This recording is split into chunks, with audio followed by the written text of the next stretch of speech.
Mr. Abdurrahman Ahmed Wahab from Ishik University. Mr. Abdurrahman was born in Baghdad in 1980. He spent his early childhood in Iran in refugee camps. He finished his undergraduate study at Salahuddin University in Erbil, Iraq, and his graduate study as a Fulbright Scholar in the United States of America, where he received his MA degree from MIT, the University of Massachusetts in Boston, 2007.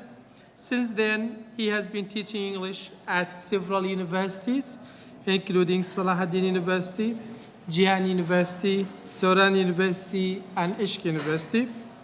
He has an SCDP scholarship from the KRG to study PhD in education policy and leadership. So we'll ask him to present his topic. Thank you very much. Thank you very much for coming. This is a great number of people here compared to the numbers that we saw today. This is basically the title of my presentation. This presentation was designed as a discussion-provoking lecture, but because of the time and because of the nature of the presentation at the time and the whole thing, we're going to, or basically I will do the difficult part of taking you with me through the slides here. But before, I just want to show you the title, but before this, there's actually a supplementary page. There are some questions here that I would like you to ask yourselves, and basically, if you want, you can answer them in your mind. I'm not expecting answers from you. It's just good to think about them, and then inshallah we'll go through the presentation. This question, it's always good to ask ourselves, who are we? So it's good to know who we are. How do we define ourselves? Of course, in the profession of education, of teaching and learning. So then if our answer is we are teachers, or I am a teacher, if this is your answer, then it's good to ask yourself this question. What do we teach as teachers? What do we teach? Why do we teach what we teach? 4, what are our teaching objectives?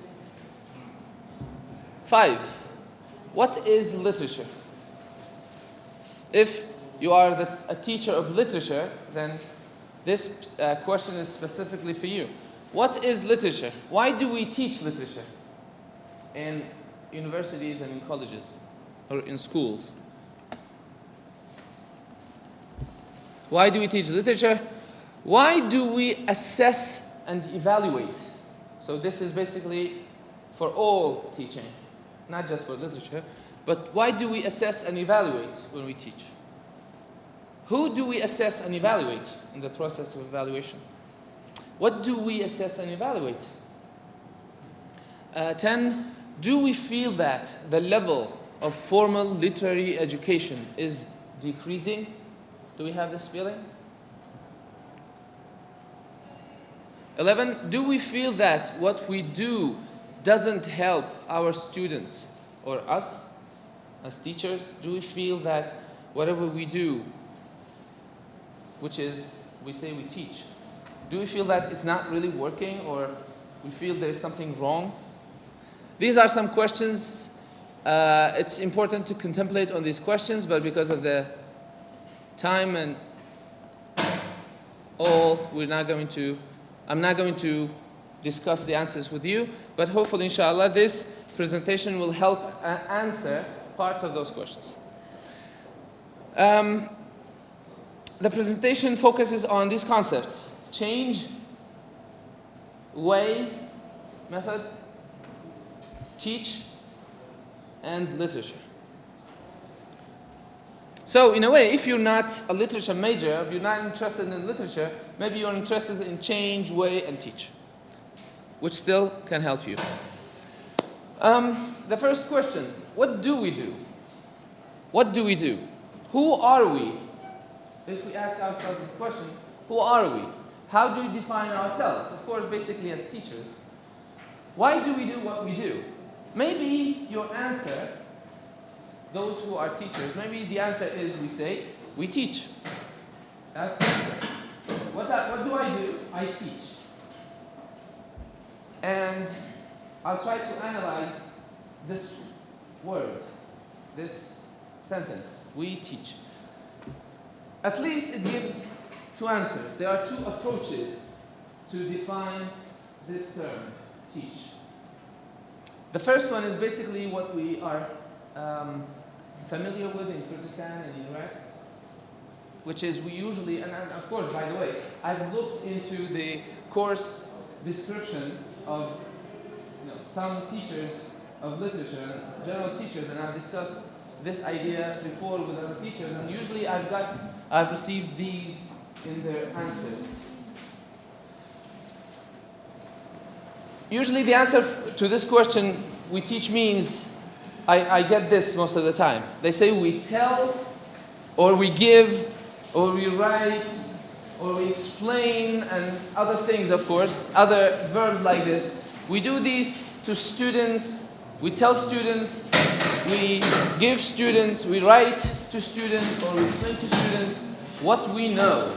So basically that's the basic definition of teaching with some people, with some teachers. Here, if you look at the verbs, tell, give, write, explain, they're all, the nature of the verbs, they're all doing something. So teaching becomes doing what's required of us. And that's actually, I've talked to teachers, and this is usually what I get from them. They say, well, doing what's required, doing the act of teaching. Doing here is important, because these verbs, in a way, give the idea of doing.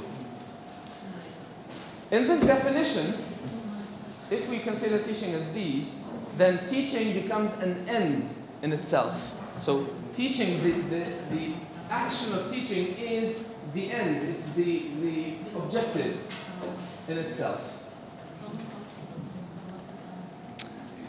But there's another definition, and basically this is what I'm trying to promote here.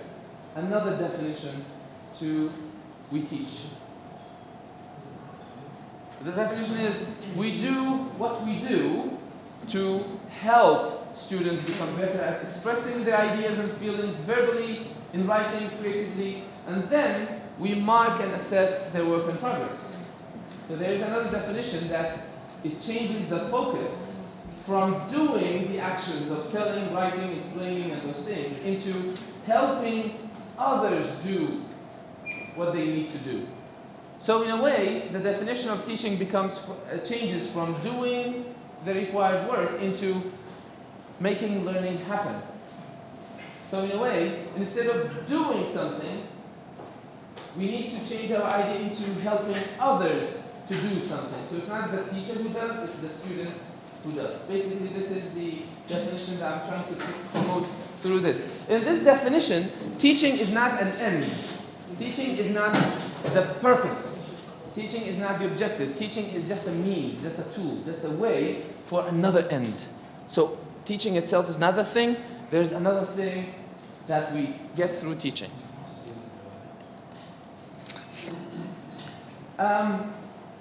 Through the new methods, new philosophy of teaching and education, having objectives has become has become the trend these days, and the idea is for the conference is change new trends in education. The new trend in education is actually based on objectives, having objectives. Trends of pedagogy more generally are towards an emphasis on defining clear learning objectives for a course. So in a way, a course should not exist because it exists. It should exist because of a purpose, because of an objective. And this is a new trend in education these days. You don't study a course just because it's important, and of course we go through it. But there should be clear learning objectives in any course. Attention to pedagogy and learning theory, if we start to research into pedagogy and theories of learning, we see that they can actually offer new directions for teaching literature. This is basically my design of how do we get objectives. This is still a matter of debate. I'm not saying this is a theory or anything. I'm just saying this is how I envision where we get our objectives of any course that we teach.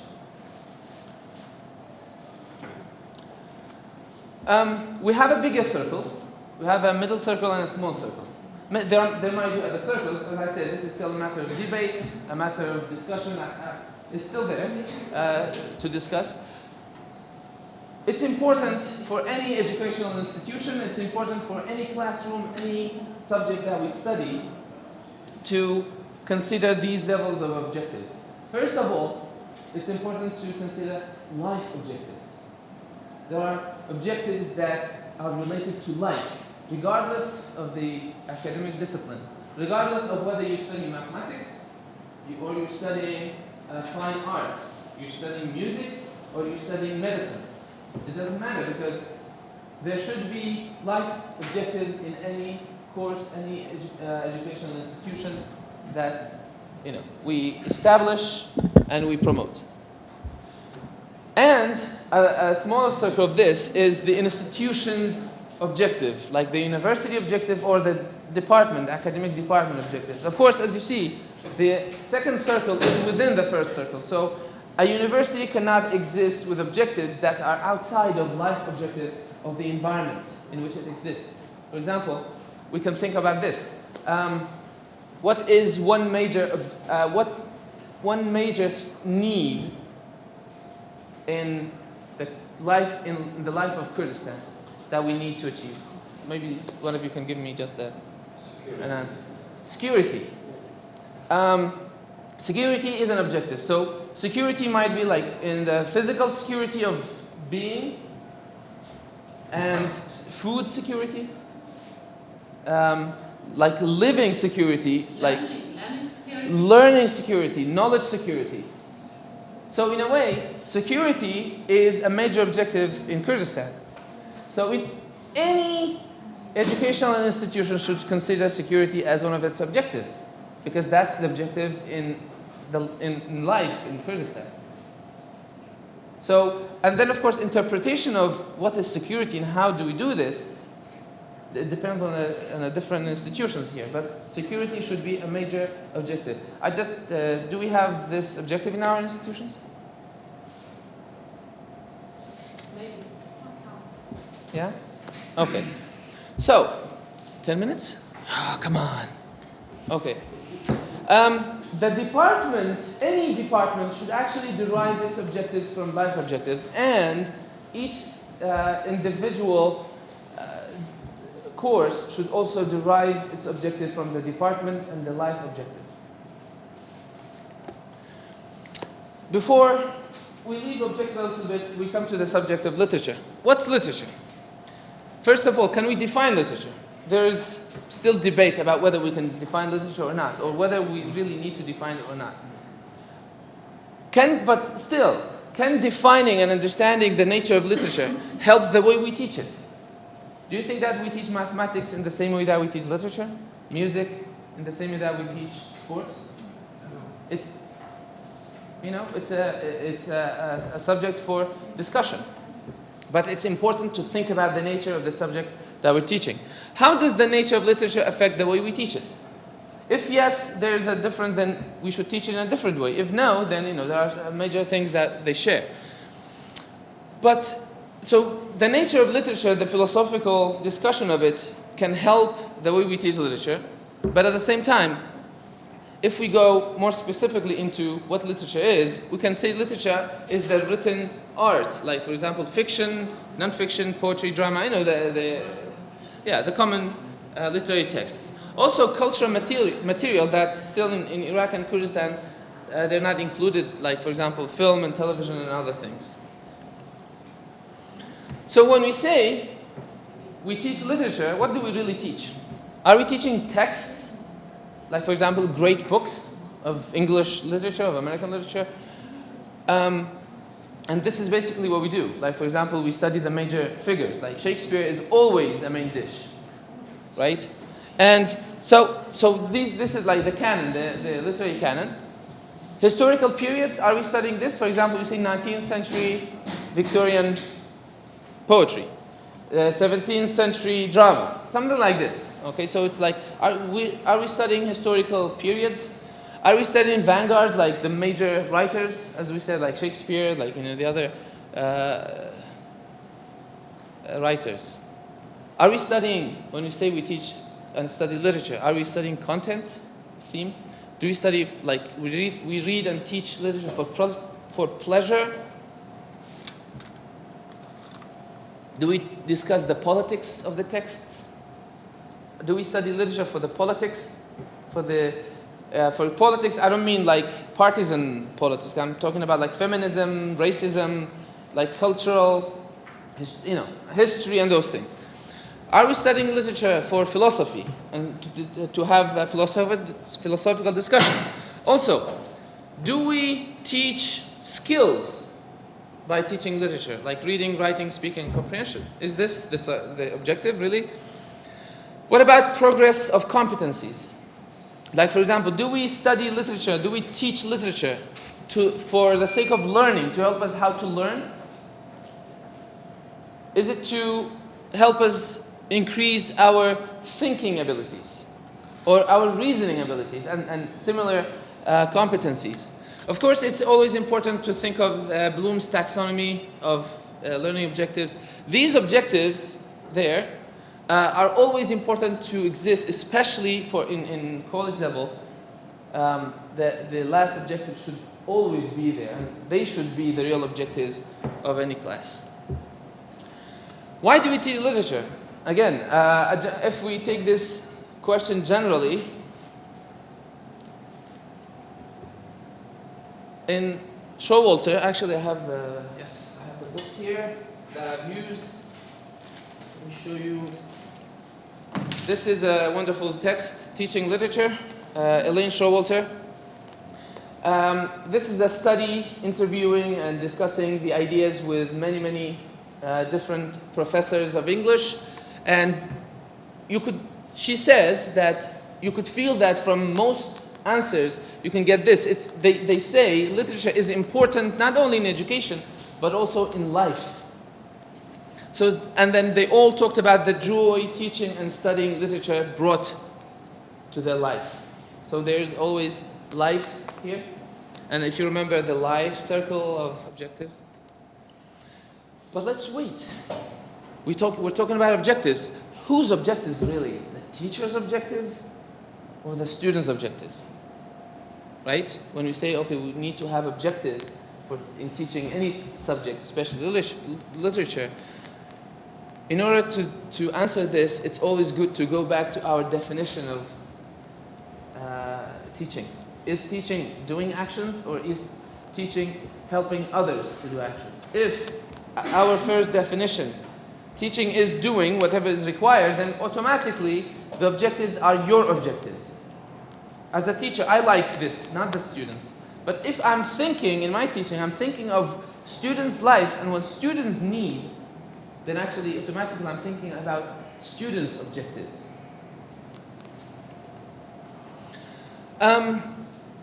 Why do we teach literature? Paul Ramsden says there ought to be a definite educational justification for every activity, every piece of content that's present in a course of study. Anything we teach, anything we study, there should be an educational justification. Not just, well, because I like it. This might not be a real justification. There should be an educational, something that, helps the student progress. Tradition and habit are not satisfactory educational reasons. Tradition. One problem we have in our systems in Iraq and in Kurdistan is that we've been, like 20 years ago, they studied The Old Man and the Sea, and there are notes and other things. We're still studying The Old Man and the Sea. It has become a habit. If you ask the teacher, why do you teach Robinson Crusoe? They say, oh, it's important. Okay? We cannot change it. Why should we study Shakespeare? Everyone studies Shakespeare, so we should study Shakespeare. Like, it's a habit. They are not satisfactory justifications. Why do we do what we do? This is an important question every teacher should ask him or herself. throughout his or her career. Why do I teach this? Why do I choose this text? Why do I do this action? This question should be in our mind all the time. Robert Scholes from Brown University says literary pedagogy should be reoriented, changed its direction towards rhetoric and reading. He believes that the craft of reading should become central subject of departments of English rather than any particular great books or political canons. So according to this professor, the craft of reading should be in the heart of English departments. Well, let me confess, unfortunately, our English students don't know how to read.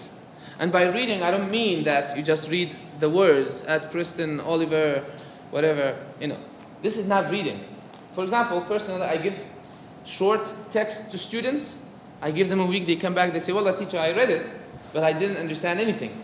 Well, basically, that's not reading. Reading is when you understand something. So this is a point that we need to consider. Craft of reading. Objective. Enabling students with a set of critical reading skills students can apply to the world of language, literature, and culture around them throughout their lifetime. This is also a possible objective that we need to promote in our classes. Examples of skills, I didn't write them here. There are a number of skills in this book. Actually, they're all enabling students. Students learn to do this. Students do this. So it's like a set of skills. I plan to read it, but because of time, I'm not going to read them. But all of them have one thing in common. It's always the student doing something, not the teacher. Okay? If we focus and reorient our objectives from teachers' objectives to students' objectives into the craft of reading and writing and language production, life, and helping students like go further into their life, and then skills and competencies and reasoning and thinking, then we're not going to be busy discussing what book to teach as much as how and why teach these books. That's one. And then the problem of finishing the content and finishing the book, we always have this problem. We never finish the book. It's not about finishing the book, it's about helping students achieve something. Literary study contributes to students' liberal education, to the growth of mind, enlargement of self, and the complication of feelings and judgment that constitute intellectual growth and personal maturation. If you see, it's in this book, a very good book actually, you can get this in the market. Thank you. You see, education is always the core and a major objective. It's not, well, memorize or know the subject. No, education with all its complexities. Growth, so there is going forward. There should be growth as the objective of anything that we teach in the classroom. Enlargement, again, it's growth, there's progress. Complication, you see, and maturation. I actually changed the color of these words for you to focus on. These words and the meanings are not static, they're dynamic. Something is moving forward. Showalter says, overall, our objective in teaching literature is to train our students to think, read, analyze, and write. It's not telling. It's not giving. It's training. Okay? Training our students to think, read, analyze, write like literary scholars, to approach literary problems as trained specialists in the field do. To learn a literary methodology. This is very nice. She says, in short, to train them to do literature as scientists do science. One thing about scientists is that they're always busy with things and they're focusing and analyzing and mixing things and then waiting. Maybe let me wait what will happen after I mix these two substances, right? They try things. With literature, we should also encourage and train our students to deal with books the way a scientist deals with two, let's say, chemical materials. Okay? Unfortunately, I believe, I don't know about you, but I believe we're not doing this. It's very important to ask ourselves this question. we should always expect this question from students. We say, so what? So what?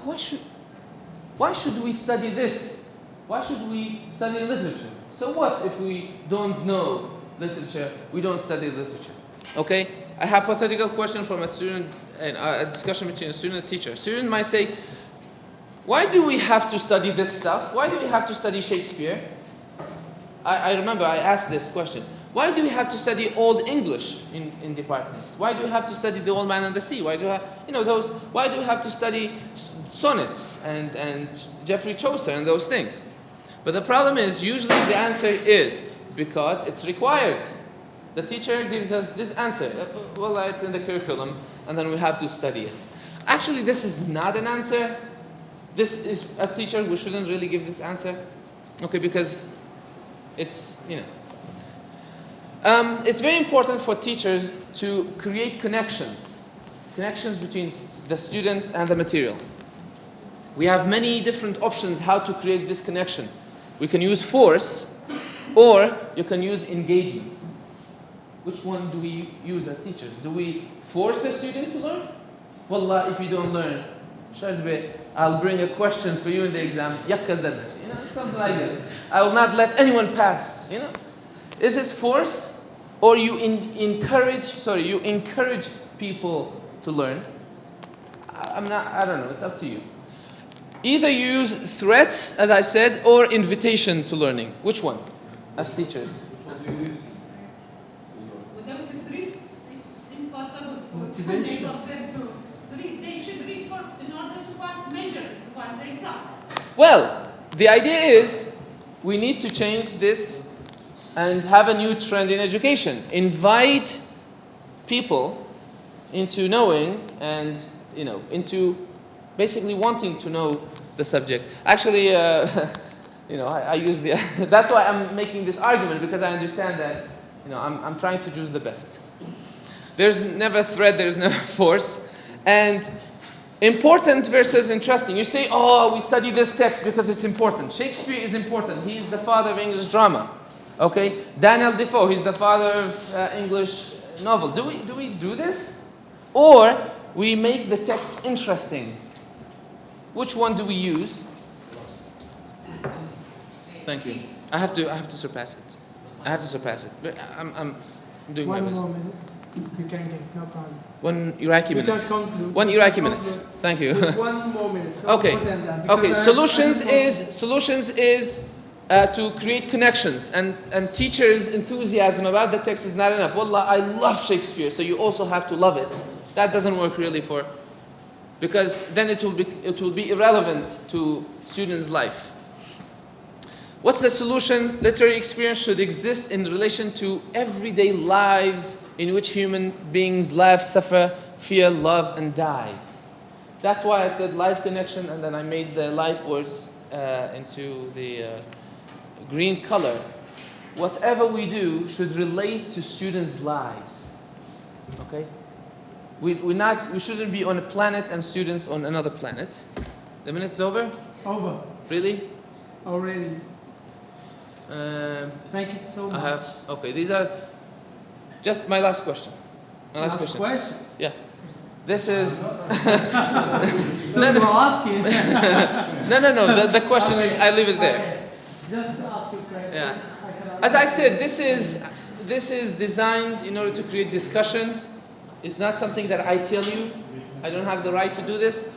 But my hope was to really, But thank you very much. About the time. Well, thank you so much, Mr. Abdul. We started late, by the way. It I was know like that 45 because minutes. we have 10 minutes to join Yes. the ceremony. You know that they will be okay, holding yes. the ceremony. Sure. Well, thank you so much, Mr. Abdul, for your wonderful and amazing. Because I don't know what was. Maybe you will ask that question. Okay? You will have. I'm sorry. Will you do it? Will you change? That's what I mean. I'm sorry, we have just less than 10 minutes because we have to join the ceremony. But they still have time to ask. If you have any comments, any questions, I can give you just 1 minute. So please, yes, 1 minute to ask or to yes. What's the subject about computer? Computer. Really? I know that We have changed the room changed actually. that. He has already changed that actually with someone else. We changed the room. So he was not my The speaker, presenter but here he was joined not you. here, so I So, took over. any questions? Any comments? Dr. Nadia, you have just 1 minute, okay? Yes, thank you. Mr. Abdurrahman, yeah, of course, thank you. A lot of this is, of course, initial and interesting, and no one can disagree with me because there isn't such kind of a question which you have raised some minutes ago. You said, why do we study literature? What is literature? Literature is life. As we are interested in life, we are interested in literature. But I think since I am specialized in methodology, I hope that Abdurrahman is better if he has sustained his work by making some sort of, supplying us with some sort of a practical material that enable teachers how to be, how to present, how to enable students to acquire, to learn literature easily, more interestingly, etc. It will be more beneficial, of course, because these kinds of questions are traditional. What is literature? Everyone knows. Why do we study literature? Of course, all of us enjoy studying literature. This is one.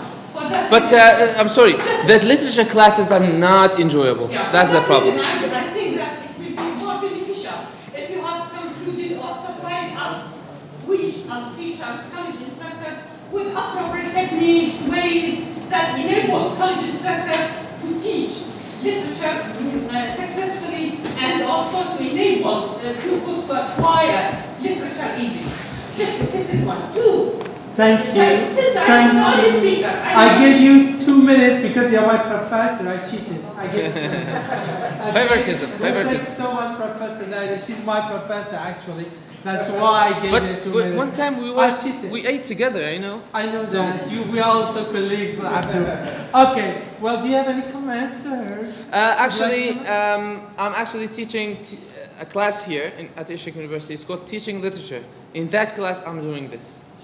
But in a Excellent. presentation, I don't think that giving people ways to do, I don't think that it works. It doesn't work. To solid your work, to sustain your work. I know. It's better to conclude some appropriate techniques. Yes, but I don't believe in giving people techniques. Because we've been presenting. To adopting. These techniques will be adopted by teachers in order to present. Again, but if that technique doesn't come from the philosophical and theoretical understanding of the teacher, it will never work. Let them acknowledge them by this, supply them by such kind of theoretical material through which they can teach literature more successfully. That's why this presentation was designed to provoke philosophical and theoretical discussion. But I said at the beginning that, Yes, do you have any other questions or comments? Yes, gentlemen. My dear professor, I don't want to praise Mr. Abdul, but really he did that with us. Well, I'm teaching now. I became a teacher and I taught in a grade school. But the way of teaching literature was there 3 years. I didn't like literature, but in last year, fortunately, Mr. Abdul taught me, and the way of teaching made me nowadays I will read literature. Oh, that's good. Yes. Do you have any other questions? Any other comments? Well, thank you so much Thank you. for listening and coming to this presentation. Mr. Abdul, once again, thank you so much for Thank your you very much. presentation. Thank I you think very we much. have to run to the ceremony. We have just a few minutes to join us. Thank you for your attendance. I had this question, but I